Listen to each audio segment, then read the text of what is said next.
Hi, I'm Liz Trosper and welcome to Art This Week. On this week's episode, we visit the Dallas Art Fair and speak with 3 different galleries that participated in the fair. Mark Moore Gallery out of Culver City, California, Beatriz Esguerra Arte out of Bogota, Colombia, and Churner and Churner out of New York. Now for Art This Week.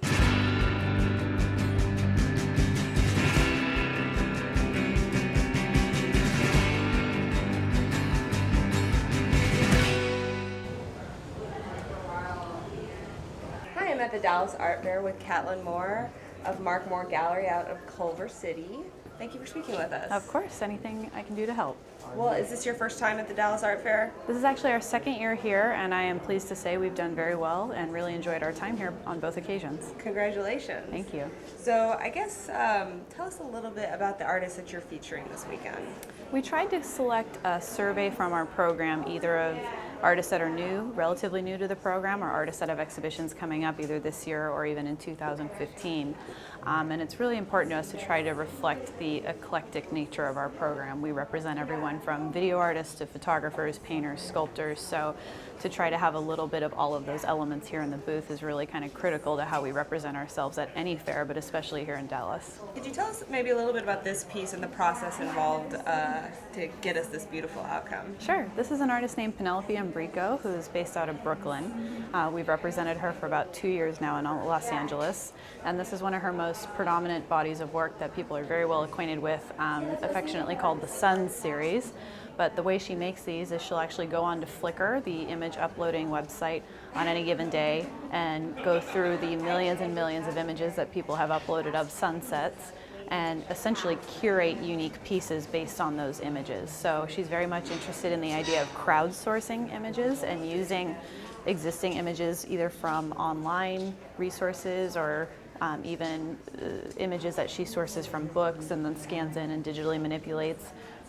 This is any number of different places all on the same day. So you'll notice in the title of the work, it's actually November 2nd of 2013, is all of the sun's images that were on Flickr on that given day. So she'll download all 13 million images in this case and go through and cherry pick some of the few that she finds really interesting, crop them down so they all have the same general aesthetic, and then weave them together in a sense so that they almost imitate tapestries or mosaics, but all taped together in the back with archival tape. So what do you think, having gotten a sense over the weekend of the Dallas Art Fair scene, what do you think helps distinguish your gallery from others? I know you've got some fantastic Texas maps that are got a lot of text in them that are very popular. Sure. So could you I elaborate think on that? as far as distinguishing ourselves, we work with quite a few emerging and mid-career artists, but we also try to put them in context with some more established artists. So there will be people like Vernon Fisher, for example, who's a pretty well-known Texas artist based out of Fort Worth here,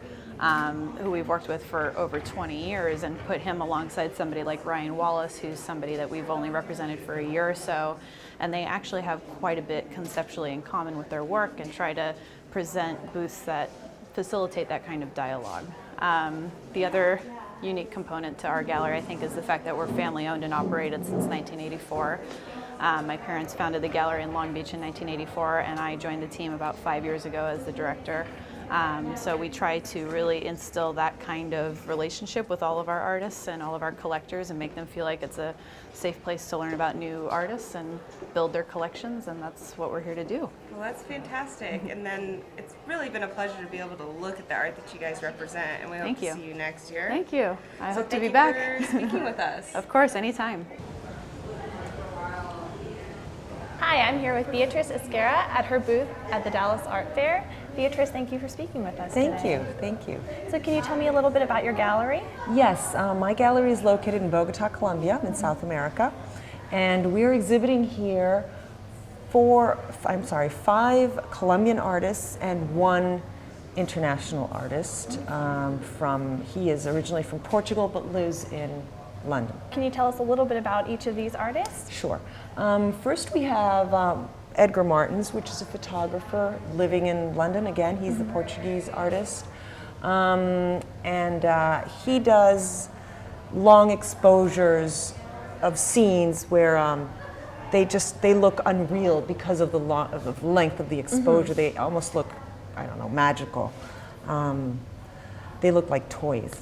But they're actual photographs of beaches, that's the effect that you get. Then we have Santiago Uribe Holguin, who does a lot of abstract and organic and material work. His compositions are influenced by, for example, tapias, that type of thing. He studied in Spain and London. Then we have Max Steven Grossman, who does ideal libraries of different topics. So we have Latin American art, that would be your ideal library of that subject. Books that you're not going to buy, books that you're not going to read, but you want the library, so you buy the photograph. Yes. Wonderful. Then we have Carol Young, who does ceramics, and her topic is paper and what you can store in that paper, the history, the memories, the I mean everything, your life. So we have a series of scrolls over there, and then the medium is porcelain?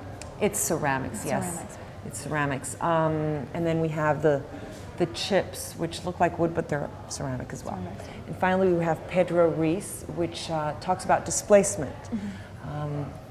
When you live in a place where you have been displaced from your home due to violence or war, what happens is you take with you in your boat your land, your culture, your beliefs, your everything to wherever you're going and to wherever you have been displaced.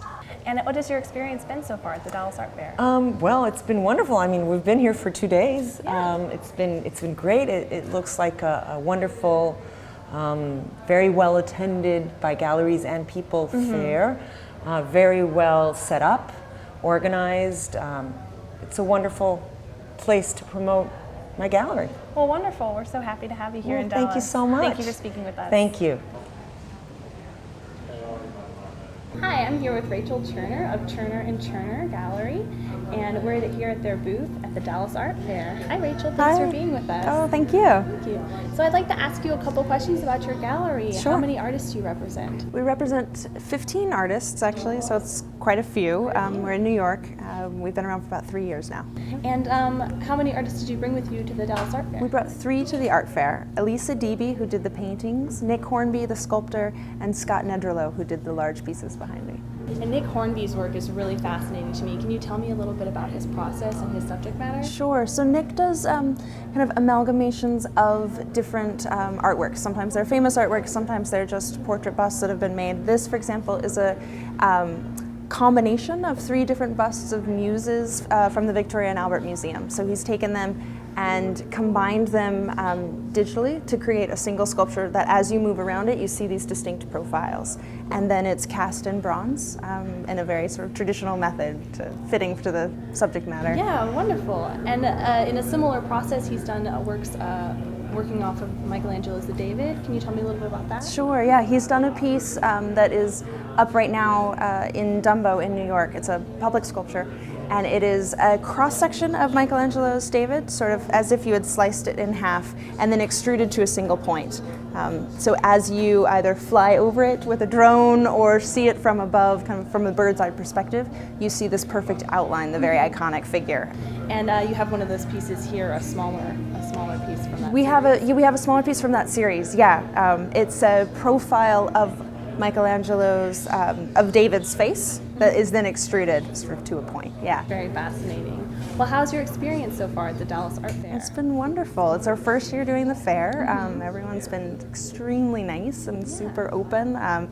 We had a great sort of group of people coming through this morning, and we're really excited for the gala tonight. Yeah, wonderful. Well, thank you so much for speaking with us. Thank you. I hope you enjoy your time in Dallas. Thanks so much. We want to thank the galleries for speaking with us. More information on Mark Moore Gallery can be found at markmooregallery.com. More information on Beatriz Esguerra Arte can be found at beatrizesguerra-art.com. And more information on Churner and Churner can be found at churnerandchurner.com. That's it for Art This Week, and thanks for watching.